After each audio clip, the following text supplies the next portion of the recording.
They ask you how you are, you just have to say that you're fine when you're not really fine, but you just can't get into it because they...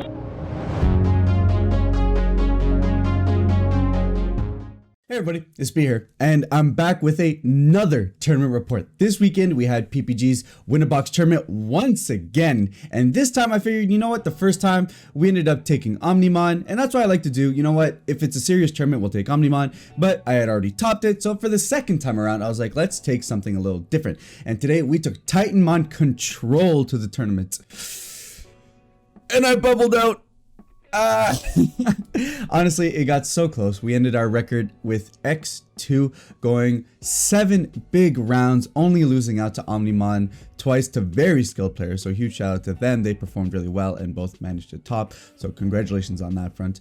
But real quick, before we jump into the deck list, if you guys want to catch me live, I'm live on Twitch pretty much every Tuesday, Wednesday, Thursday, and also on weekends every single tournament run. So if you guys want to catch my gameplay, links will be down in the description. With that said, let's just jump into what the deck looked like.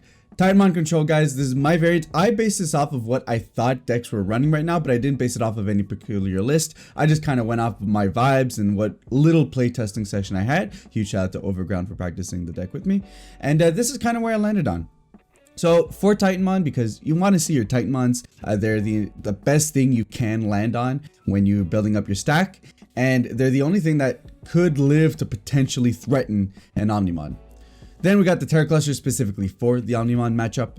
And then I'm taking a Rosemon and 2 Puppetmon. I could see the argument for going 3 Puppetmon instead. There were more times when I wish I had seen a Puppetmon, or it would have saved me the game or put me in a winning position, more so than seeing the Rosemon. But the Rosemon was nice tech in case I ever went up against aggressive decks, and that would allow me to punish their plays. But typically, whenever I had Rosemon, I was already in a position where it didn't matter all too much.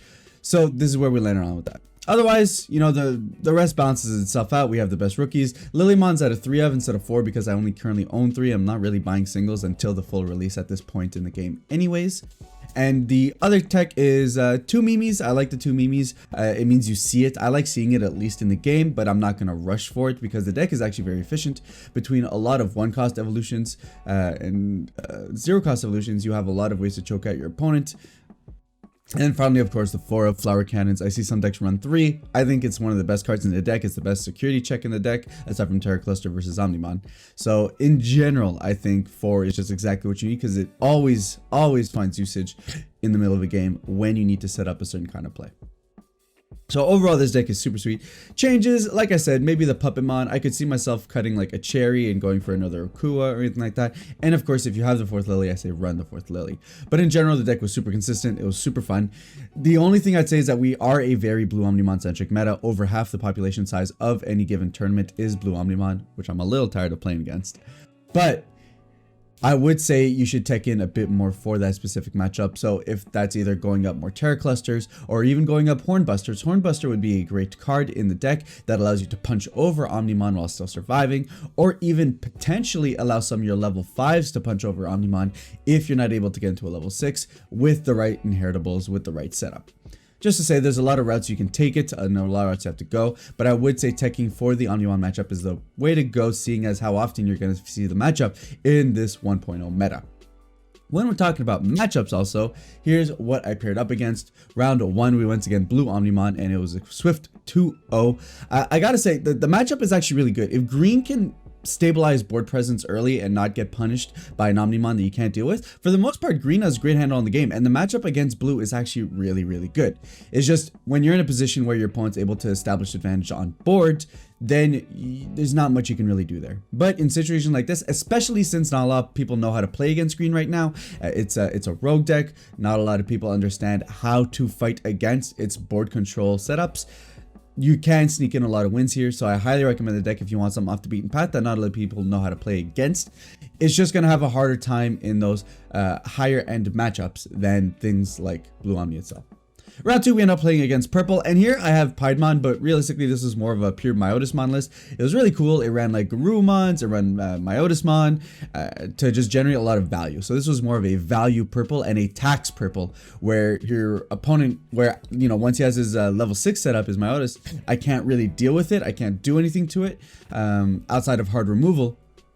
And it's going to tax me every single time I attack. So the deck was super cool. Huge shout out to my opponent for taking something fresh and interesting.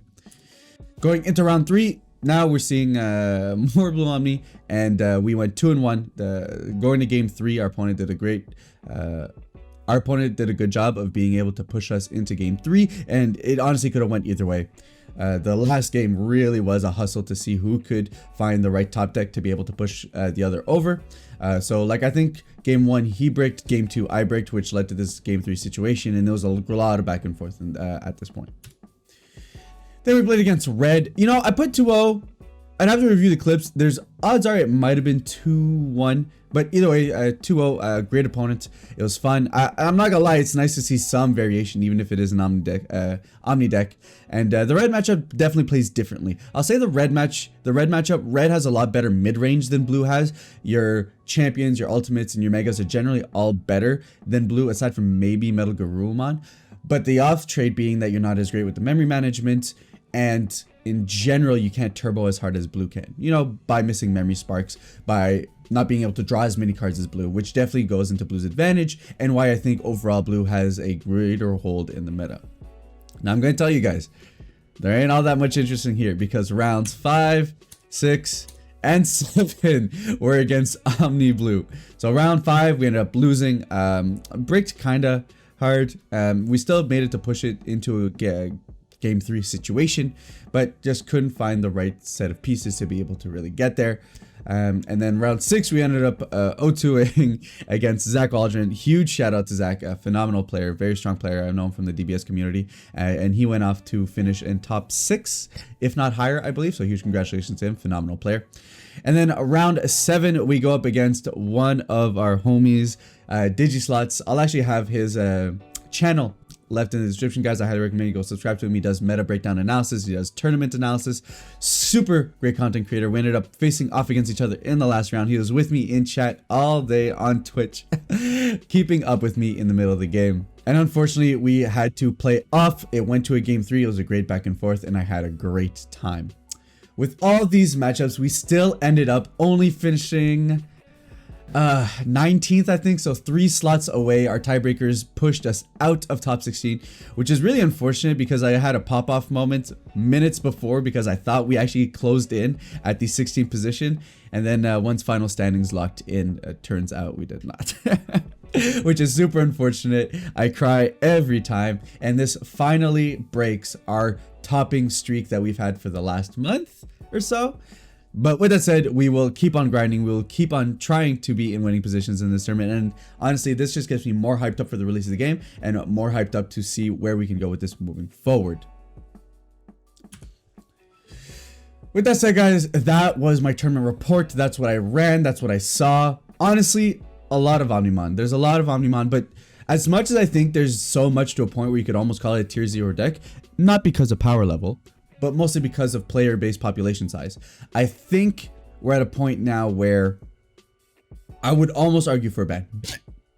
Set 1.5 is coming out, and Zenitsu actually made a really great point on that, that right now Omnimon is a big fish in a small pond. But as the pond gets bigger, the fish stays the same size. And I do agree, Omnimon is something that doesn't scale as the game keeps getting better and better. You know, we're gonna have Shine Greymon, we're gonna have Cerezmon Green, Black and Red get Alter S, which is like, hey, if you didn't like Omnimon, I hope you dislike Board Wipe Omnimon. But in general, as frustrating as it is to constantly play against Omnimon, and hey, I've played Omnimon myself, so there are times when I'm part of that problem itself.